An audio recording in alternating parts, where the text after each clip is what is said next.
Première nouvelle, l'avenir de Brahim Diaz. Le Real Madrid est déjà installé aux États-Unis, avec les yeux rivés sur la Coupe du Monde des clubs, un tournoi qui représente non seulement l'opportunité de remporter un nouveau titre international, mais aussi de consolider un nouveau cycle sous la direction de Xavi Alonso. Cependant, alors que les projecteurs sont braqués sur le terrain et la préparation physique, un sujet commence à préoccuper silencieusement de nombreux supporters madrilènes, l'avenir de Brahim Diaz. Ce jeune joueur de Malaga, qui a démontré sa personnalité, son talent et sa maturité depuis son retour, a été récemment associé à un possible départ vers le football anglais, ce qui a généré un grand débat au sein du madridisme. En tant que supporter convaincu que le club doit protéger ses meilleurs talents, je ne peux être plus en désaccord avec la possibilité de vendre Brahim. Nous ne parlons pas d'un joueur quelconque, ni d'un cas de performance irrégulière. Brahim Diaz est aujourd'hui l'un des joueurs les plus créatifs et polyvalents de notre effectif. Sa capacité à briser les lignes avec le ballon collé au pied, son intelligence pour s'associer dans les zones de danger et son flair pour apparaître à des moments décisifs en font un profil très spécial. Ce sont des footballeurs comme lui qui sont rares, et c'est précisément pour cela que le laisser partir serait une erreur difficile à justifier au-delà de tout revenu économique. La nouvelle selon laquelle un club comme Arsenal serait prêt à mettre sur la table 50 millions d'euros ne surprend personne. Brahim a fait ses preuves plus que suffisamment pour attirer l'attention d'équipes importantes de la Premier League. Et la vérité est que s'il était mis sur le marché, les offres ne manqueraient pas. Mais c'est là que la vision d'avenir du club doit entrer en jeu. Quel sens cela a-t-il de se séparer d'un jeune joueur qui s'est parfaitement intégré dans le vestiaire, qui comprend ce que signifie porter ce maillot et qui, en plus, bénéficie du soutien du nouvel entraîneur, Xavi Alonso. Lors de sa présentation, Xavi a déjà été clair en manifestant son intention de prendre toutes les décisions pertinentes en accord avec la direction. Et tout indique que Brahim est l'un de ces cas spéciaux où l'entraîneur souhaite avoir le dernier mot, et avec raison. Xavi sait que la prochaine saison sera particulièrement exigeante, non seulement en raison du calendrier serré, mais aussi parce que le Madrid sera sous les projecteurs dès le premier jour. Dans ce contexte, compter sur un joueur comme Brahim n'est pas seulement un avantage, c'est presque une nécessité.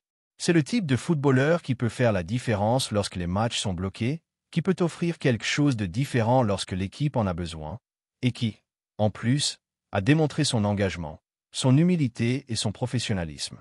Nous ne parlons pas d'une promesse qui a encore besoin de rodage, mais d'un joueur accompli qui a beaucoup grandi après son passage en Italie et qui est revenu avec l'ambition et la qualité nécessaires pour concourir au plus haut niveau. Je me demande alors, pourquoi devrions-nous envisager de le vendre maintenant? Que gagnons-nous à laisser partir quelqu'un qui a tant à apporter à l'équipe?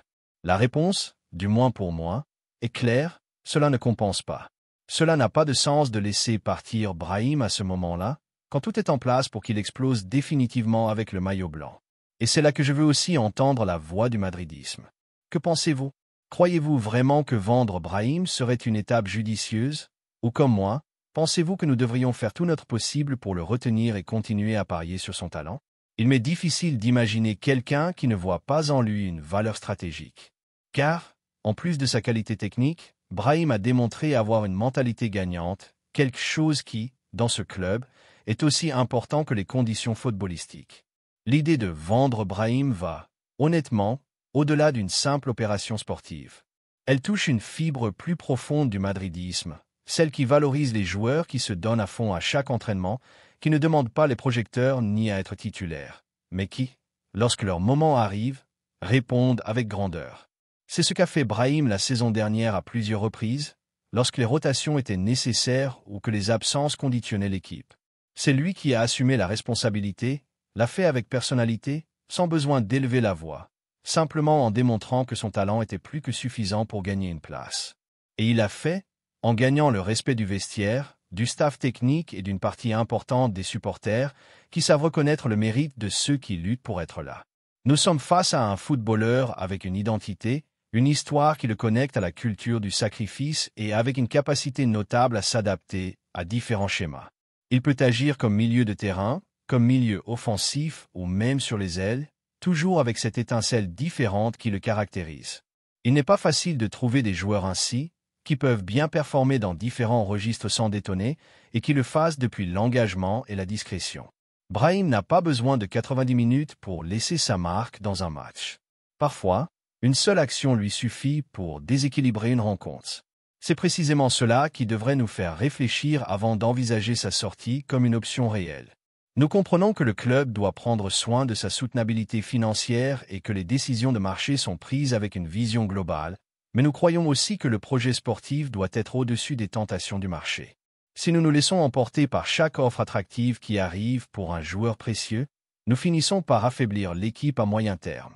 Oui, 50 millions sonne bien, mais combien coûte aujourd'hui recruter un joueur avec la projection, la maturité et la connaissance de l'environnement que possède Brahim?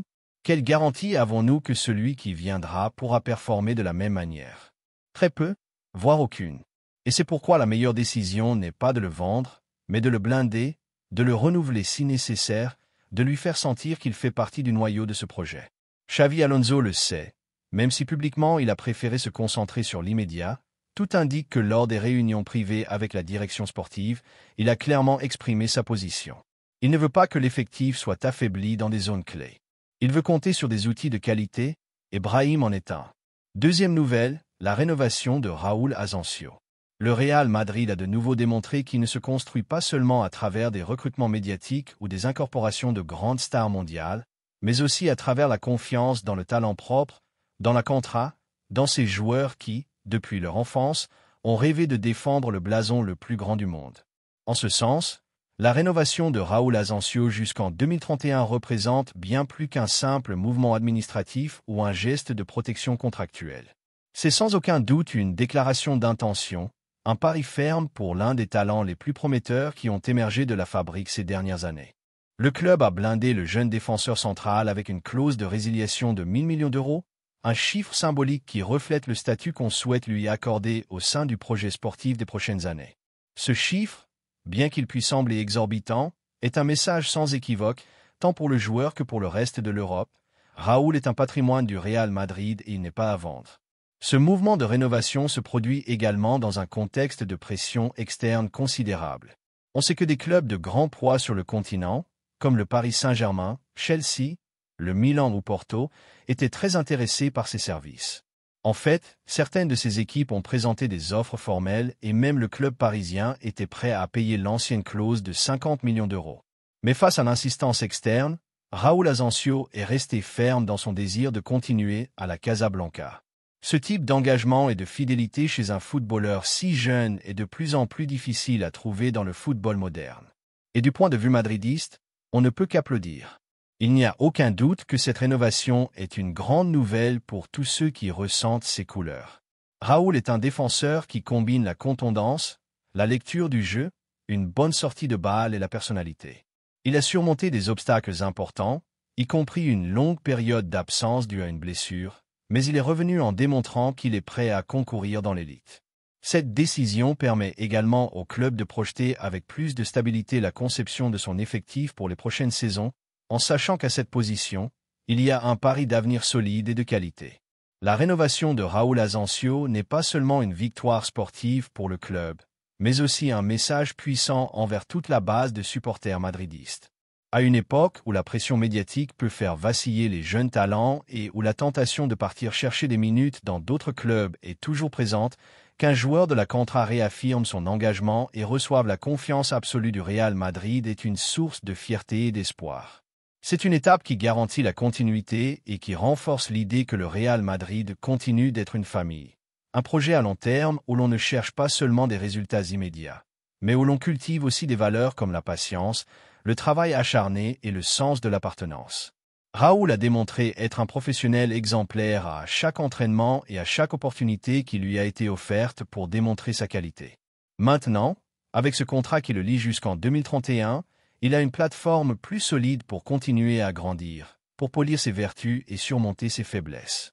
Le club a mis tous les moyens à sa disposition pour qu'il puisse atteindre son potentiel maximum. Il est clair que le joueur a répondu avec engagement et attitude. Dans ce sens, il est fondamental de souligner le rôle du staff technique et de la direction sportive qui ont su parier sur lui au moment opportun, même lorsque les blessures mettaient en doute sa continuité. Avec cette rénovation, le Real Madrid assure que sa Contra n'est pas seulement une source de talent pour l'avenir, mais aussi un actif stratégique clé pour concourir au niveau mondial. Bien sûr, Ce pari répond également à une planification économique intelligente, car la stabilité contractuelle de Raúl évite la perte de talent à bas coût et place le club dans une position de force pour négocier à l'avenir, si cela était nécessaire. Mais au-delà du pur aspect économique, ce qui importe pour les madridistes, c'est que le club forme, maintienne et développe ses joueurs les plus précieux et avec le plus de projection, et Raúl Asensio est l'un d'eux. Cette nouvelle arrive à un moment crucial, avec le Real Madrid déjà concentré sur la Coupe du Monde des clubs et la saison 2025 à 2026. L'effectif a besoin d'équilibre, de qualité et de profondeur, et compter sur un footballeur comme Raúl assure que ces caractéristiques se maintiennent au cœur de la défense. L'arrivée du Canarien est également un signal clair que le club a confiance en ce que le bloc de jeunes joueurs de la Contra doit être une partie fondamentale de l'avenir, et non un pari risqué ou temporaire. Du point de vue sportif, cette rénovation est une garantie pour les supporters qui peuvent être tranquilles en sachant qu'un joueur de la maison, qui connaît la philosophie et l'exigence du club, continuera à défendre les couleurs pendant de nombreuses années. De plus, la clause de sortie impose un obstacle important pour tout club intéressé, ce qui renforce l'idée que le Real Madrid a fermé les rangs pour protéger son patrimoine. Cela donne également de la tranquillité aux supporters, qui savent que la situation des autres saisons, où certains talents sont partis trop tôt ou pour des sommes dérisoires, ne se répétera pas. Pour tout cela, il semble que la décision de renouveler Raúl Asensio soit non seulement judicieuse, mais aussi nécessaire et cohérente avec l'histoire et la tradition madridiste, qui a toujours valorisé l'intégration de la Contra dans la structure de l'équipe première. Maintenant, la question que j'aimerais poser à tous les madridistes est: que pensez-vous de cette rénovation? Croyez-vous que Raúl a ce qu'il faut pour être un pilier du Real Madrid dans les prochaines années? Avez-vous confiance en ce que parier sur les joueurs formés à la maison est la meilleure stratégie pour continuer à gagner des titres? J'attends votre opinion, car cette décision ouvre un éventail de possibilités pour l'avenir blanc, et il serait intéressant de savoir comment la voit la base des supporters. Êtes-vous content que l'on continue à faire confiance aux joyaux de la fabrique, ou préfériez-vous que le club cherche d'autres alternatives sur le marché? Quelles attentes avez-vous concernant Raúl et son développement dans l'équipe? De cette manière, nous pouvons générer un débat enrichissant sur le chemin que le club doit prendre dans les prochaines saisons et l'importance de renforcer depuis l'intérieur avec du talent jeune et engagé. Le projet qui a récolté tant de succès va dans cette direction, et cette rénovation est sans aucun doute une étape de plus dans ce sens. Troisième nouvelle, l'ascension de Joan Martinez. En tant que supporter de plus de ce blason que nous aimons tant, je ne peux qu'applaudir debout la décision qui se prépare dans les bureaux de notre cher Real Madrid.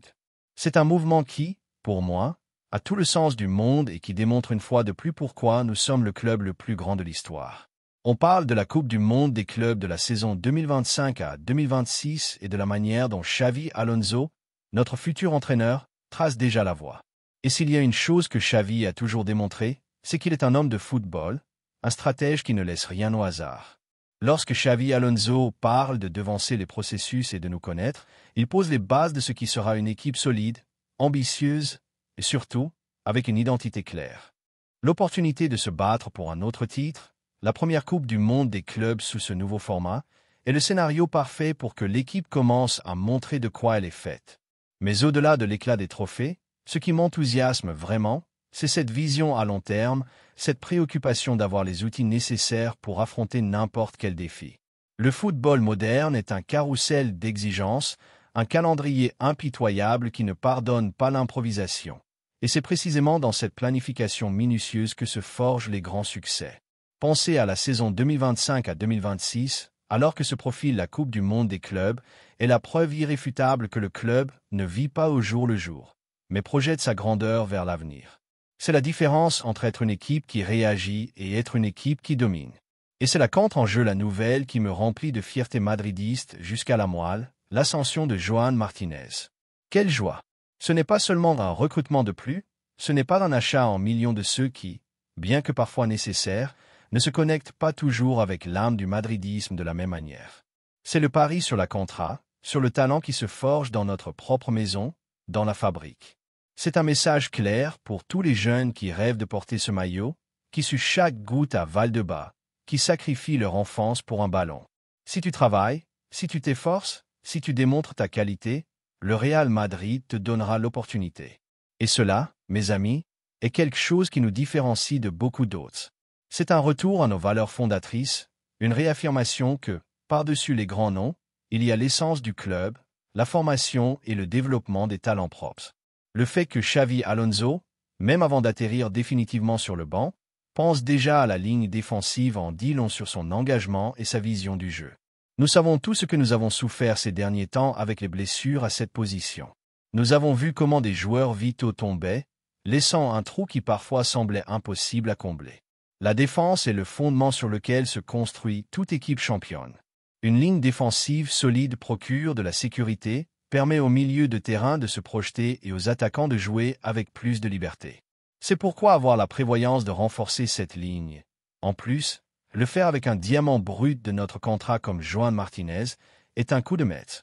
C'est l'intelligence sportive à son expression maximale. Il ne s'agit pas de colmater, mais de construire avec une base robuste et durable. Le journaliste Manu de Rouen l'expliquait à la perfection. La liste des défenseurs centraux du Madrid est composée de Militao, Rudiger, Asensio, Huijsen et Alaba. Ils sont 5, mais l'idée du club est de compter de facto avec 6, surtout si Xavi Alonso arrive décidé à changer le schéma pour jouer avec 3 défenseurs centraux. Et ce 6e homme est Joan Martinez. Quelle déclaration d'intention! Un garçon qui, malgré une rupture des ligaments croisés, a déjà laissé d'excellentes sensations lors de la pré-saison aux États-Unis. Ce n'est pas un hasard, c'est du talent, du travail, et surtout, cette grinta madridiste qu'il porte en lui. Surmonter une blessure si grave à un âge si précoce et revenir à un niveau qui a déjà impressionné en pré-saison parle d'une mentalité d'acier, d'une résilience digne d'un madridiste. C'est la confirmation qu'il ne s'agit pas seulement d'un joueur avec un potentiel physique et technique, mais aussi avec la force mentale nécessaire pour triompher dans l'élite. Pensez à une défense avec plus d'effectifs et avec la polyvalence que peut offrir un joueur comme Joan est un souffle d'air frais. Cela nous donne la tranquillité de savoir que, quoi qu'il arrive, nous aurons des alternatives de qualité. Le football actuel exige des rotations constantes, non seulement pour des raisons physiques, mais aussi pour les différentes exigences tactiques que pose chaque rival. Et si, comme on le murmure, Xavi Alonso veut jouer avec 3 défenseurs centraux, la présence de Joan Martinez est cruciale. Elle nous procure cette flexibilité tactique si nécessaire dans le football moderne. Ce n'est pas seulement un numéro de plus dans l'effectif, c'est une pièce stratégique qui peut nous donner beaucoup de joie à l'avenir. Imaginez les possibilités, une ligne de 3 défenseurs centraux avec la solidité des vétérans et la projection d'un jeune talentueux comme Joan, capable d'apporter autant dans la sortie de balle que dans l'anticipation défensive.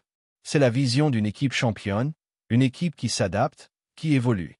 De plus, nous ne pouvons pas oublier la valeur sentimentale de cette décision.